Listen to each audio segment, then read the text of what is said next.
नमस्कार। और आज की इस खास चर्चा में आपका स्वागत है। हमारे पास झारखंड की जल प्रणालियों पर कुछ बहुत ही दिलचस्प स्रोत हैं और आज हम इन्हीं के सहारे एक सफर पर निकलने वाले हैं। सोचिए, हम झारखंड के ऊंचे पठार पर खड़े हैं और यहाँ से पानी दो अलग अलग दिशाओं में अपनी कहानी लिखने निकलता है। कुछ नदियां उत्तर की ओर मतलब गंगा के मैदानों की तरफ चली जाती हैं, तो कुछ पूरब और दक्षिण की ओर बंगाल की खाड़ी का रास्ता पकड़ती हैं। और आज हमारा मकसद यही है कि इन दोनों रास्तों पर चल के हम इन नदियों के चरित्र को समझें। हाँ, ये सिर्फ भूगोल नहीं होगा, हम इनके मिजाज, इनके इतिहास और इनसे जुड़ी कुछ हैरान करने वाली बातों को भी जानेंगे। और कोशिश यही रहेगी कि इस सारी जानकारी को इस तरह से सामने रखा जाए कि ये बोझिल न लगे, बल्कि एक यादगार कहानी बन जाए। तो चलिए इस पठार से नीचे उतरते हैं और पानी के इस बहाव के साथ हो लेते हैं। चलिए।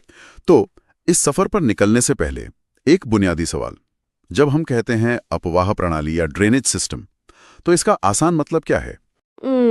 बहुत ही आसान है। समझिए कि एक मुख्य नदी है जो एक बड़ी सड़क की तरह है। ठीक है। और फिर कई छोटी छोटी सहायक नदियां हैं जो गलियों की तरह आकर उस मुख्य सड़क से जुड़ जाती हैं। इन सभी का जो मिला जुला नेटवर्क या जाल है, अच्छा, जो एक पूरे इलाके का पानी इकट्ठा करके कहीं ले जाता है, बस उसी को अपवाह प्रणाली कहते हैं। ठीक है। तो झारखंड की इन नदियों का, इस पूरे नेटवर्क का मूल स्वभाव कैसा है? क्या ये हिमालय की नदियों की तरह साल भर पानी से लबालब रहती हैं?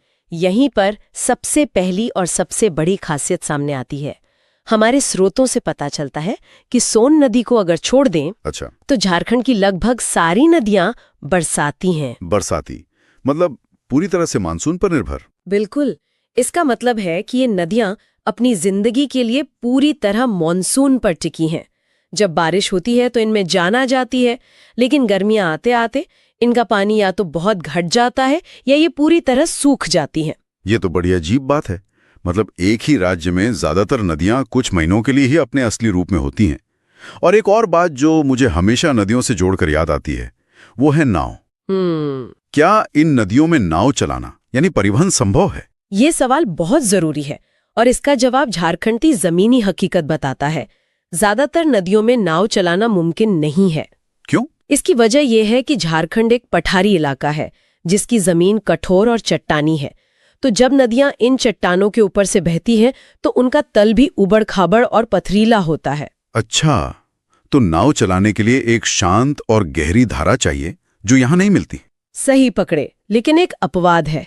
कोई तो होगा? हाँ, एक है, और यही इसे खास बनाता है।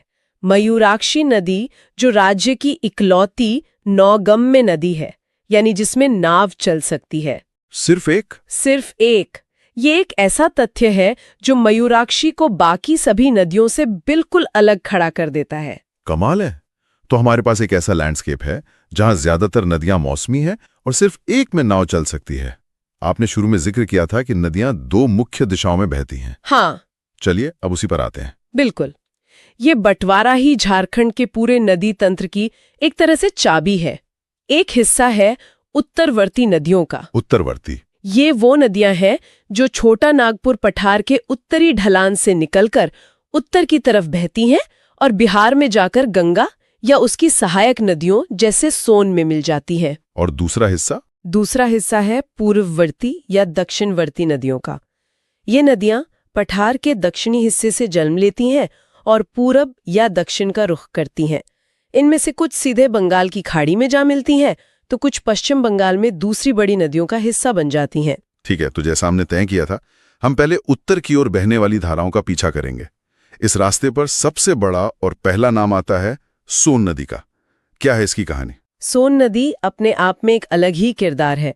जैसा मैंने कहा, ये झारखंड की इकलौती सदानीरा नदी है। सदानीरा यानी जिसमें साल के 12 महीने पानी रहता है? बिल्कुल।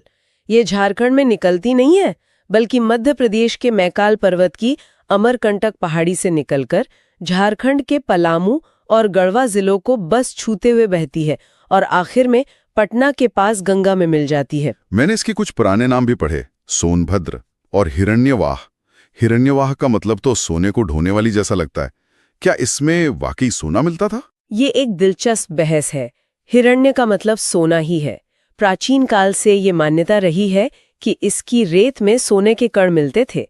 आज ये व्यावसायिक रूप से भले ही संभव न हो, लेकिन ये नाम इस नदी से जुड़ी प्राचीन समृद्धि की धारणा को दिखाता है। मतलब ये सिर्फ एक नदी नहीं, एक खजाने का दरिया मानी जाती थी। हाँ, एक तरह से। और इसकी सबसे बड़ी सहायक नदी है उत्तरी कोयल। अच्छा, तो उत्तरी कोयल नदी सोन की सहायक है। इसके बारे में क्या खास जानकारी है हमारे पास? उत्तरी कोयल खुद भी एक अहम नदी है। ये रांची के पठार से निकलती है और सोन में मिल जाती है, लेकिन इसका असली महत्व है इस पर बने कुटकू बांध से, जिसे मंडल डैम के नाम से भी जाना जाता है। जी, ये बांध दशकों से सिंचाई और बिजली उत्पादन की एक बड़ी परियोजना रहा है, हालांकि ये काफी विवादों में भी रहा है। आगे बढ़ते हैं।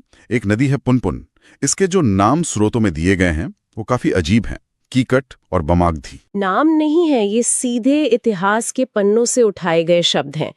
कीकट वो प्राचीन नाम है जो इस पूरे क्षेत्र के लिए इस्तेमाल होता था, खासकर मगध साम्राज्य के शुरुआती दौर में। अच्छा। और बमागधी भी मगध से ही जुड़ा है। तो जब हम इस नदी को इन नामों से पुकारते हैं तो हम असल में उस दौर की बात कर रहे होते हैं जब ये नदियां शायद साम्राज्यों की सीमाएं या महत्वपूर्ण रास्ते हुआ करती थी। वाह, ये तो कमाल की जानकारी है। अब उस नदी पर आते हैं जिसका जिक्र आते ही आध्यात्म और इतिहास दोनों एक साथ जिंदा उठते हैं। फल्गु नदी। फल्गु नदी का महत्व शब्दों में बयां करना मुश्किल है। ये सिर्फ एक नदी नहीं बल्कि भारतीय दर्शन का एक जीता जागता प्रतीक है। यही वो नदी है जिसे उस समय निरंजना कहते थे, जिसके किनारे बोध गया में एक पीपल के पेड़ के नीचे राजकुमार सिद्धार्थ को ज्ञान प्राप्त हुआ और वो गौतम बुद्ध बने। और पितृपक्ष के दौरान तो इसका महत्व और भी बढ़ जाता है। देश भर से लोग यहाँ आते हैं। बिल्कुल, पितृपक्ष में यहाँ पिंडदान और तर्पण की परंपरा सदियों पुरानी है।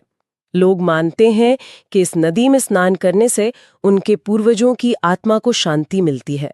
लेकिन इसकी एक और बड़ी अजीब खासियत है। वो क्या है? इसे अंतःसलिला भी कहा जाता है। अंतःसलिला यानी अंदर ही अंदर बहने वाली। इसका क्या मतलब है? इसका मतलब है कि ये नदी ज्यादातर समय सतह पर नहीं दिखती, ये रेत के नीचे नीचे बहती है। सच में? हाँ, आप गया में इसके किनारे खड़े होंगे तो आपको सूखी रेत का एक विशाल मैदान दिखेगा, लेकिन अगर आप उस रेत को थोड़ा सा खोदें तो नीचे से पानी निकल आएगा। ये तो सच में हैरान करने वाला है। चलिए, फल्गु की इस शांत और आध्यात्मिक धारा से थोड़ा आगे बढ़ें तो एक ऐसी नदी का जिक्र आता है जिसका स्वभाव बिल्कुल उल्टा है। सकरी नदी, जिसके बारे में लिखा है कि ये रास्ता बदलने के लिए कुख्यात है। हाँ, इसे झारखंड की छोटी कोसी भी कह सकते हैं। जैसे बिहार में कोसी नदी अपनी विनाशकारी बाढ़ और रास्ता बदलने की आदत के लिए जानी जाती है, ठीक वैसा ही चरित्र सकरी का है। मतलब ये कब अपना रास्ता बदल दे कहना मुश्किल है। बिल्कुल। रामायण में इसे सुमागदी कहा गया है, लेकिन इसका आज का रूप काफी अप्रत्याशित है। उत्तर की ओर बहने वाली कुछ और छोटी मगर दिलचस्प नदियों का भी जिक्र है। जैसे एक है चानन या पंचानन नदी। हाँ, इसका नाम ही इसकी पहचान है। पंचानन यानी 5 मुखों वाली।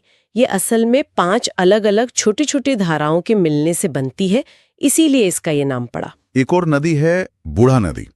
इसका नाम सुनते मुझे झारखंड के सबसे ऊंचे झरने की याद आ जाती है। और आपकी याद बिल्कुल सही है।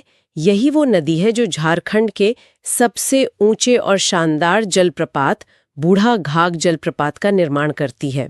ये झरना लगभग 143 मीटर की ऊंचाई से गिरता है। एक शानदार नजारा होगा। बिल्कुल।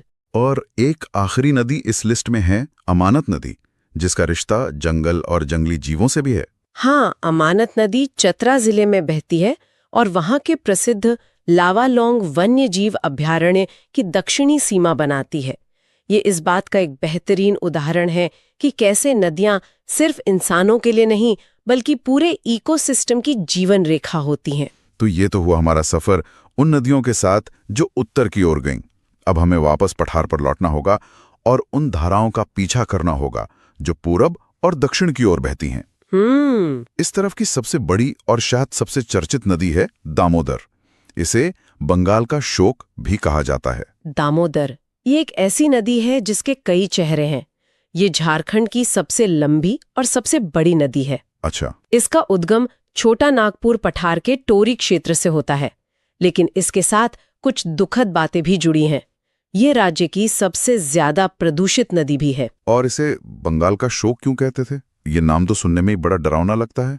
क्योंकि आजादी से पहले ये नदी हर साल मानसून में पश्चिम बंगाल के मैदानी इलाकों में भयानक बाढ़ लाती थी, जिससे हजारों जानें जाती थीं और फसलें तबाह हो जाती थी। इसीलिए इसका नाम शोक या सौर ऑफ बंगाल पड़ गया। अच्छा। हालांकि बाद में इस पर बांध वगैरह बने। हाँ। दामोदर घाटी निगम डीवीसी के तहत इस पर कई बांध बनाए गए, जिससे बाढ़ पर तो काबू पा लिया गया। लेकिन दिलचस्प बात यह है कि इसी नदी का एक नाम देव नदी भी है।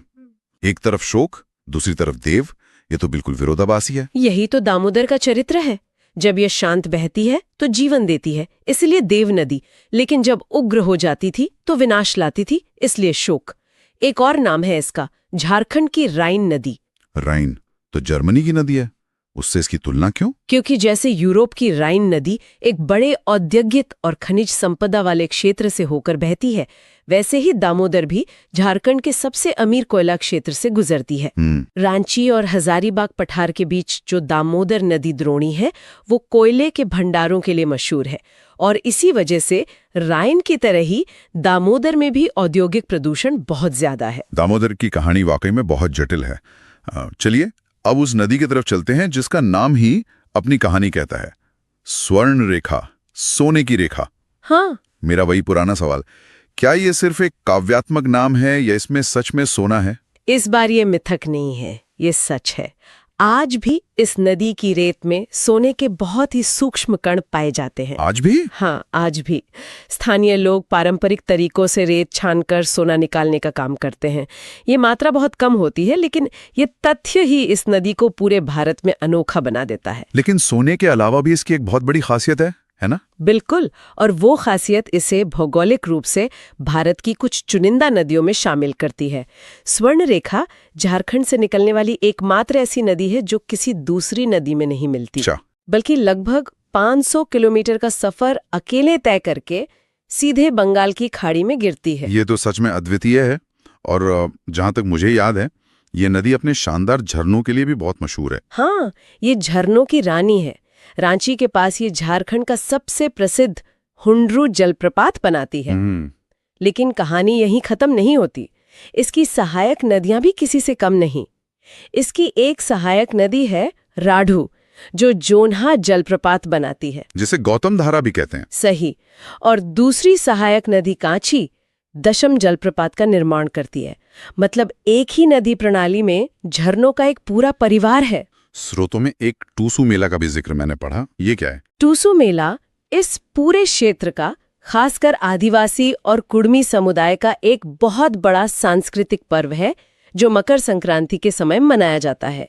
स्वर्ण रेखा और उसकी सहायक नदियों के संगम पर लगने वाला ये मेला फसल कटाई और नई उम्मीदों का उत्सव है। मतलब नदी सिर्फ पानी का स्रोत नहीं, संस्कृति का केंद्र भी है।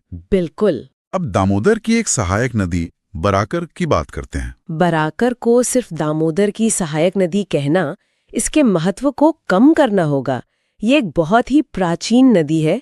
इसका जिक्र बौद्ध और जैन साहित्य तक में मिलता है। अच्छा। इसके किनारे गिरिडीह में एक प्रसिद्ध जैन मंदिर है और मैथन के पास कल्याणेश्वरी मंदिर भी है, जो बहुत सिद्ध पीठ माना जाता है।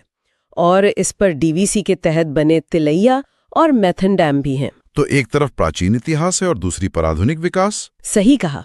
अब वापस उस नदी पर आते हैं जिसका जिक्र हमने शुरू में किया था, वो अकेली नौगम्य नदी मयूराक्षी। मयूराक्षी, जिसका उद्गम देवघर की त्रिकुट पहाड़ी से होता है।